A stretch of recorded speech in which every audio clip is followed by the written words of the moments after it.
Back in 1970s Britain, life moved at a different pace. The local pub wasn't just a place to enjoy a drink. It was where friends met after work, where football matches were discussed, where birthdays were celebrated, and where communities came together. On Friday evenings and weekend afternoons, pub car parks across Britain would slowly fill with familiar vehicles. Some belonged to factory workers.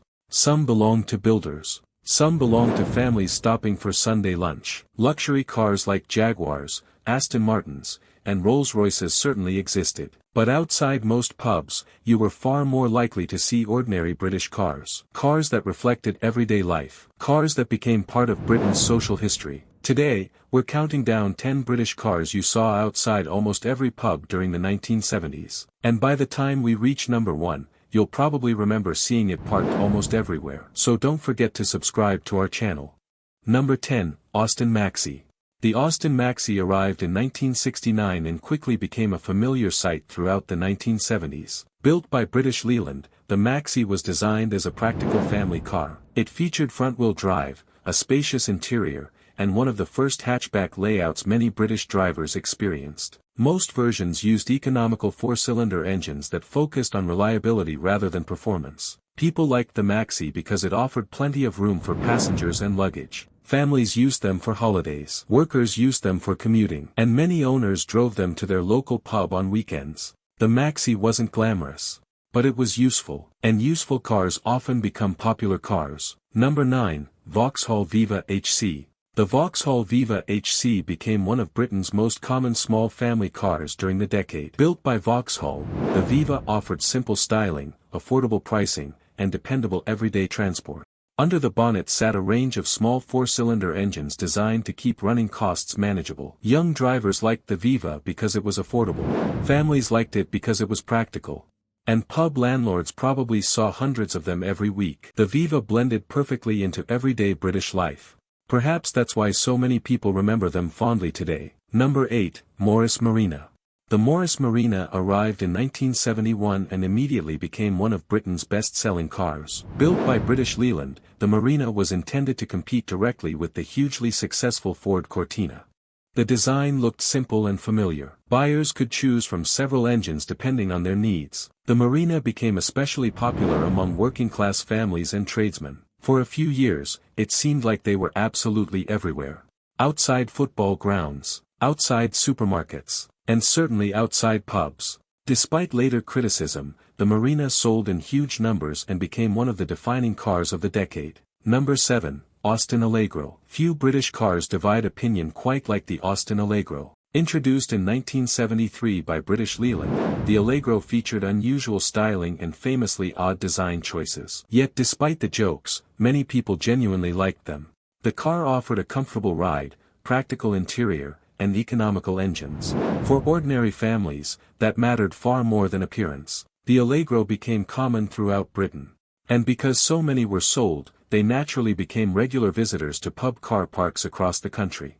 Today, people often laugh about the Allegro, but during the 1970s, it was simply part of everyday life. Number 6, Triumph Dolomite. The Triumph Dolomite added a little extra style to Britain's roads. Built by Triumph, the Dolomite combined elegant looks with practical family car usability. The interior felt slightly more premium than many rivals, and some versions offered surprisingly lively performance. Young professionals particularly liked the Dolomite because it looked sophisticated without becoming expensive. Outside local pubs, Dolomites often stood out among more ordinary family cars. They suggested ambition. They suggested success. And they became a familiar sight throughout the decade. Number 5, Ford Capri. The Ford Capri brought excitement wherever it appeared. Built by Ford UK, the Capri became one of Britain's most desirable cars during the 1970s. Its sporty styling made it look like an expensive sports car despite relatively affordable pricing. The long bonnet and sleek profile attracted attention immediately. Several engine options allowed buyers to choose between economy and performance. Young drivers loved the Capri. And outside pubs on Friday evenings, they often became gathering points for conversations and admiration. The Capri wasn't just transportation. It was a statement. And that's exactly why so many people wanted one.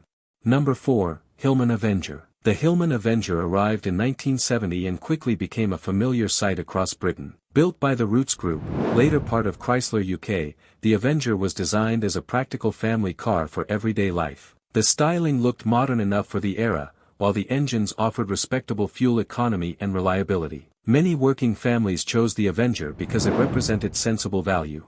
It handled commuting, shopping trips, and family outings without much fuss. Pub car parks throughout the decade regularly featured rows of Avengers parked alongside Cortinas and Marinas. The car never became glamorous. But it became trusted. And trusted cars often become memorable cars. Number 3, Mini.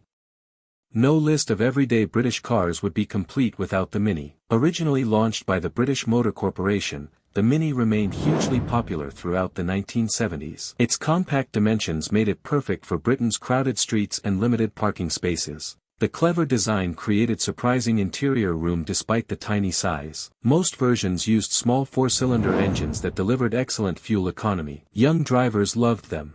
Families loved them. And pub owners probably saw them every single day. The Mini became more than just a car. It became a symbol of Britain itself. And because so many were sold, it seemed impossible to visit a pub without spotting at least one. Number 2, Ford Cortina Mk3. The Ford Cortina Mk3 became one of Britain's most successful family cars of all time. Introduced in 1970 by Ford UK, the Cortina perfectly balanced affordability, practicality, and style. The larger body offered plenty of room for families. The engines ranged from economical everyday units to more powerful versions for drivers wanting extra performance. People trusted the Cortina. Mechanics understood it.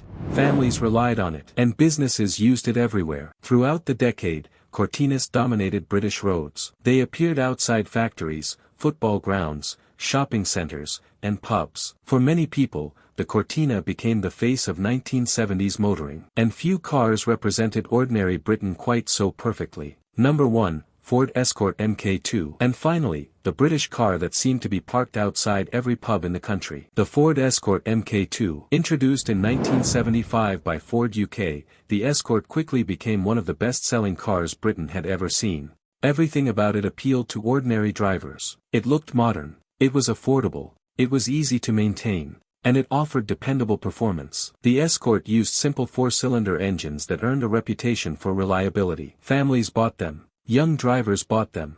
Tradesmen bought them. Almost everyone seemed to own one. On Friday evenings, pub car parks across Britain filled with Escorts. Rows of them. Different colors. Different trim levels. But all sharing the same familiar shape. The Escort became woven into British life in a way very few cars ever achieve. It wasn't exotic. It wasn't luxurious. It was simply everywhere. And that's exactly why it earns the number 1 position. Because when people remember Britain during the 1970s, they often remember the Escort. And chances are, they remember seeing one parked outside their local pub too. These cars represented far more than simple transportation. They became part of everyday Britain. They carried workers home after long shifts. They transported families on weekends. They sat quietly outside pubs while friends shared stories inside. Some were sporty. Some were practical. Some were completely ordinary. Yet together, they created the landscape of British motoring during the decade. Today, many have disappeared from the roads. But their memories remain. Because these cars remind people of a different Britain. A Britain of local communities. A Britain of familiar faces. And a Britain where the local pub remained at the center of social life. So which of these classic British cars do you remember seeing outside your local pub? And which one seemed to be there every single weekend? Let us know in the comments below.